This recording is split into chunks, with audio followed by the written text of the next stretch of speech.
বোনেরা, ঠান্ডা রাতে তাহাজ্জুদ পড়ার সবচেয়ে বড় ফজিলত হলো এটা আপনাকে আল্লাহর অতি নিকটে নিয়ে যায়।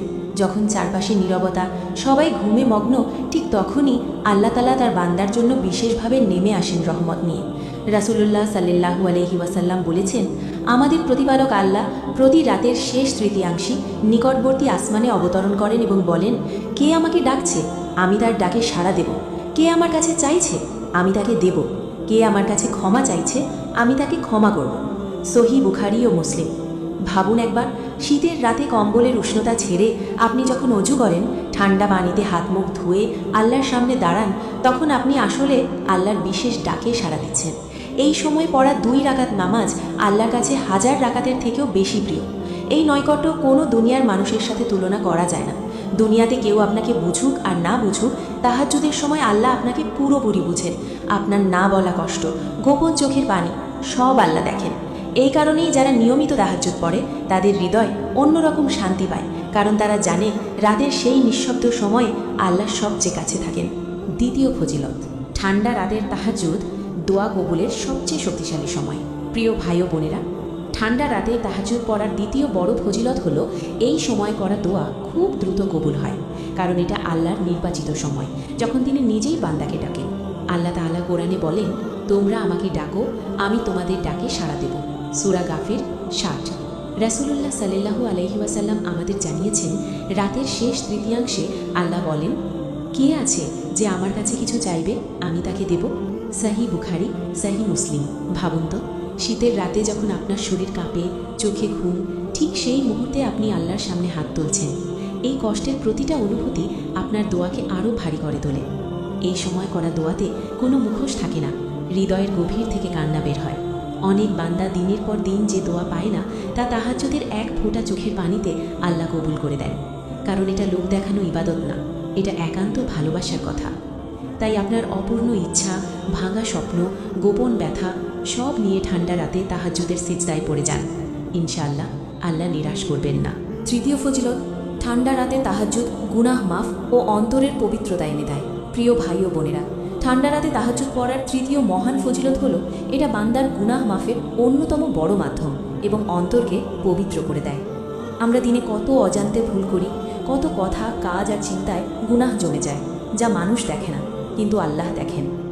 আল্লাহ তাআলা কুরআনে বলেন, তারা শেষ রাতে ক্ষমা প্রার্থনা করে। সূরা জারিয়াত 18। এই শেষ রাত মানে তাহাজ্জুদের সময়। শীতের রাতে যখন আপনি কম্বল ছেড়ে উঠে দাঁড়ান, তখন আপনার অন্তর ভেঙে যায়, অহংকার গলে যায়। আপনি আল্লাহর সামনে শুধু একজন অপরাধী বান্দা হয়ে দাঁড়ান, যার আর কোনো আশ্রয় নেই। রাসূলুল্লাহ সাল্লাল্লাহু আলাইহি ওয়াসাল্লাম বলেছেন, যে ব্যক্তি রাতে উঠে নামাজ পড়ে এবং আল্লাহর কাছে ক্ষমা প্রার্থনা করে, আল্লাহ তাকে ক্ষমা করে দেন। মুসলিম। ভাবার্থ, এই সময় করা ইস্তেগফার মুখের কথা থাকে না, হৃদয়ের গভীর আর্তনাদ হয়। সিজদায় পড়ে চোখের পানি ঝরলে আল্লাহ সেই পানি দিয়ে গুনাহ ধুয়ে দেন। তাই যদি আপনার মনে হয় গুনাহের ভারে হৃদয় ভারী, মন অশান্ত, তাহলে ঠান্ডা রাতে তাহাজ্জুদের সিজদাই হতে পারে আপনার নতুন শুরুর দরজা। চতুর্থ ফজিলত, ঠান্ডা রাতের তাহাজ্জুদ দুঃখ কষ্ট দূর করে ও হৃদয়ে প্রশান্তি নামিয়ে আনে। প্রিয় ভাই ও বোনেরা, ঠান্ডা রাতে তাহাজ্জুদ পড়ার চতুর্থ অসাধারণ ফজিলত হলো এটা বান্দার দুঃখ, মানসিক কষ্ট ও বুক ভরা ভার আল্লাহ নিজ হাতে হালকা করে দেন। অনেক সময় আমরা মানুষকে বলেও শান্তি পাই না, কান্না করেও মন হালকা হয় না, কিন্তু তাহাজ্জুদের সিজদা এমন এক জায়গা যেখানে কান্না বৃথা যায় না। আল্লাহ তাআলা কুরআনে বলেন, জেনে রাখো আল্লাহর স্মরণে হৃদয় প্রশান্ত হয়। সূরা রাদ 28। শীতের রাতে যখন শরীর কাঁপে, চোখে ঘুম, তখন আপনি আল্লাহর সামনে দাঁড়ালে আপনার সমস্ত ব্যথা যেন শব্দ পায়। আপনি কথা বলুন বা না বলুন, আল্লাহ আপনার হৃদয়ের ভাষা বুঝে নেন। রাসূলুল্লাহ সাল্লাল্লাহু আলাইহি ওয়াসাল্লাম দুঃখ ও কষ্টে পড়লে নামাজে দাঁড়াতেন। আবু দাউদ। কারণ নামাজ, বিশেষ করে তাহাজ্জুদ, হৃদয়ের জন্য সবচেয়ে বড় চিকিৎসা। এই সময় পড়া কয়েক রাকাত নামাজ সিজদায় ঝরা অশ্রু মনের ভেতরের আগুন নিভিয়ে দেয়। অনেক বান্দা বলে, সমস্যা যায়নি, কিন্তু কষ্টটা হালকা হয়ে গেছে। এটাই তাহাজ্জুদের বরকত। তাই যদি আজ আপনার মন ভেঙে থাকে, দুঃখে বুক ভারী, ঠান্ডা রাতে তাহাজ্জুদের দরজায় যান। ইনশাআল্লাহ আল্লাহ আপনাকে খালি হাতে ফেরাবেন না। পঞ্চম ফজিলত, ঠান্ডা রাতের তাহাজ্জুদ রিজিক বাড়ায় ও জীবনের বন্ধ দরজা খুলে দেয়। প্রিয় ভাই ও বোনেরা, ঠান্ডা রাতে তাহাজ্জুদ পড়ার পঞ্চম মহান ফজিলত হলো এটা বান্দার রিজিক বাড়ায় এবং জীবনের আটকে থাকা দরজাগুলো আল্লাহ খুলে দেন। অনেক সময় আমরা দেখি চেষ্টা আছে কিন্তু বরকত নেই, পরিশ্রম আছে কিন্তু ফল নেই। এই অবস্থায় তাহাজ্জুদ হয়ে ওঠে আল্লাহর পক্ষ থেকে বিশেষ চাবি। আল্লাহ তাআলা কোরআনে বলেন, ওয়ামাই ইয়াত্তাকিল্লাহা ইয়াজআল লাহু মাখরাজা ওয়া ইয়ারযুকহু মিন হাইতু লা ইয়াহতাসিব। যে আল্লাহকে ভয় করে আল্লাহ তার জন্য বের হওয়ার পথ করে দেন এবং তাকে এমন জায়গা থেকে রিজিক দেন যেখান থেকে সে কল্পনাও করেনি। সূরা তালাক 2:3। তাহাজ্জুদ তাকওয়ার সবচেয়ে সুন্দর প্রকাশ। শীতের রাতে ঘুম ছেড়ে উঠে নামাজ পড়া মানে আপনি দুনিয়ার আরাম ছেড়ে আল্লাহকে বেছে নিচ্ছেন। আর আল্লাহ এমন বান্দাকে কখনো অভাবে রাখেন না। অনেক মানুষ সাক্ষ্য দেয় তাহাজ্জুদ শুরু করার পর চাকরি, সংসার, ঋণ, মানসিক অচলাবস্থা এক এক করে সহজ হতে শুরু করেছে। কারণ এই ইবাদতে আছে ইখলাস, ত্যাগ আর আল্লাহর ওপর সম্পূর্ণ ভরসা। তাই যদি আপনার জীবনে দরজা বন্ধ মনে হয়, রিজিক আটকে আছে বলে মনে হয়, ঠান্ডা রাতে তাহাজ্জুদের দরজায় কড়া নাড়ুন। ইনশাআল্লাহ আল্লাহ নিজ হাতে খুলে দেবেন। ষষ্ঠ ফজিলত, ঠান্ডা রাতের তাহাজ্জুদ মর্যাদা বাড়ায় ও আল্লাহর প্রিয় বান্দাদের কাতারে স্থান দেয়। প্রিয় ভাই ও বোনেরা, ঠান্ডা রাতে তাহাজ্জুদ পড়ার ষষ্ঠ মহৎ ফজিলত হলো এটা বান্দার মর্যাদা বাড়ায় এবং তাকে আল্লাহর বিশেষ প্রিয় বান্দাদের কাতারে পৌঁছে দেয়। দুনিয়ার মানুষ হয়তো আপনার ত্যাগ দেখবে না, কিন্তু আল্লাহ সেই ত্যাগ কখনো অদেখা রাখেন না। আল্লাহ তাআলা কোরআনে বলেন, ইন্না নাশিয়াতাল লাইলি হিয়া আশাদ্দু ওয়াতআউ ওয়া আকওয়ামু কিলা। রাতের ইবাদত বেশি প্রভাবশালী ও অধিক দৃঢ়। সূরা মুজাম্মিল 6। আর আল্লাহ আরও বলেন, তাতাজাফা জুনুবুহুম আনিল মাদাজি'i। তাদের পার্শ্ব সজ্জা থেকে আলাদা থাকে। সূরা সাজদা 16।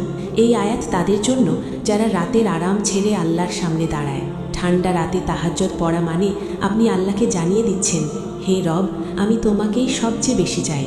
রাসূলুল্লাহ সাল্লাল্লাহু আলাইহি ওয়াসাল্লাম বলেছেন, রাতের নামাজ মানুষকে সৎ পথে রাখে এবং আল্লাহর নৈকট্য দান করে।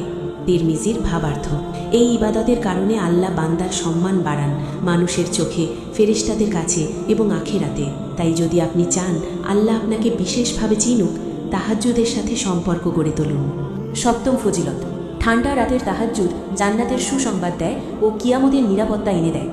প্রিয় ভাই ও বোনেরা, ঠান্ডা রাতে তাহাজ্জুদ পড়ার সপ্তম ও শেষ ফজিলত হলো এটা জান্নাতের সুসংবাদ দেয় এবং কিয়ামতের ভয়ঙ্কর দিন বান্দার জন্য নিরাপত্তার কারণ হয়। যখন মানুষ দুনিয়ার আরামে ডুবে থাকে আর আপনি আল্লাহর ভয় ও ভালোবাসায় রাত জাগেন, আল্লাহ সেই ত্যাগের প্রতিদান দুনিয়া নয় আখিরাতে সংরক্ষণ করেন। রাসূলুল্লাহ সাল্লাল্লাহু আলাইহি ওয়াসাল্লাম বলেছেন, জান্নাতে এমন কক্ষ রয়েছে যার ভিতর থেকে বাহির এবং বাহির থেকে ভিতর দেখা যায়। এগুলো তাদের জন্য যারা কথা নরম করে, মানুষকে খাবার দেয় এবং রাতে সবাই ঘুমিয়ে পড়লে নামাজে দাঁড়ায়। তিরমিজি। আল্লাহ তাআলা কোরআনে বলেন, ওয়ামিনাল লাইলি ফাতাহাজ্জাদ বিহি নাফিলাতাল লাকা আসা আন ইয়াবআসাকা রাব্বুকা মাকামান মাহমুদা। রাতের কিছু অংশে তাহাজ্জুদ পড়ো, আশা করা যায় তোমার রব তোমাকে প্রশংসিত মর্যাদায় পৌঁছে দেবেন। সূরা ইসরা ৭৯ নম্বর আয়াত। এই আয়াত শুধু রাসূল সাল্লাল্লাহু আলাইহি ওয়াসাল্লামের জন্য নয়, উম্মতের জন্যও অনুপ্রেরণা।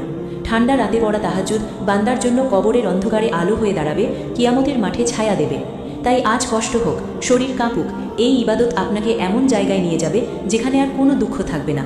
জান্নাতের পথে এটাই এক নীরব কিন্তু শক্তিশালী আমল। প্রিয় ভাই ও বোনেরা, আজ এই ভিডিওর শেষে এসে আপনাকে শুধু একটা কথাই বলবো, হয়তো আপনার জীবনে কেউ আপনার কষ্ট বোঝেনি, কেউ আপনার কান্নার মূল্য দেয়নি, কিন্তু একটা জায়গা আছে যেখানে আপনার একটা দীর্ঘশ্বাসও অমূল্য। সেটা হলো ঠান্ডা রাতের তাহাজ্জুদের সিজদা। যেদিন আপনি ক্লান্ত শরীর নিয়ে কম্বল ছেড়ে উঠে দাঁড়ান, সেদিন আল্লাহ ফেরেশতাদের সামনে আপনার নাম নেন। আপনি ভাবেন, আমি কি পারবো? আর আল্লাহ বলেন, আমার বান্দা আজ আমাকে বেছে নিয়েছে। এই ভালোবাসার ডাক কখনো হারিয়ে যায় না। হয়তো আপনার দোয়া এখনো কবুল হয়নি, হয়তো কষ্ট শেষ হয়নি, কিন্তু বিশ্বাস রাখুন, আল্লাহ দেরি করেন, অস্বীকার করেন না। তাহাজ্জুদের প্রতিটা সিজদা আপনাকে একটু একটু করে সেই জায়গার কাছে নিয়ে যাচ্ছে যেখানে আল্লাহ নিজেই আপনার জন্য অপেক্ষা করছেন। আজ না হোক কাল, একদিন আল্লাহ বলবেন, হে আমার বান্দা, তুমি রাতের অন্ধকারে আমাকে ডেকেছিলে, আজ আমি তোমাকে খালি হাতে ফেরাবো না। তাই যদি আজও বুকের ভেতর কষ্ট জমে থাকে, তাহলে মানুষের দরজায় নয়, আজ রাতেই আল্লাহর দরজায় যান। ঠান্ডা রাত, নীরবতা আর চোখের পানি, এই তিনটাই আপনার জন্য যথেষ্ট। ইনশাআল্লাহ আপনার কান্না কখনো বৃথা যাবে না।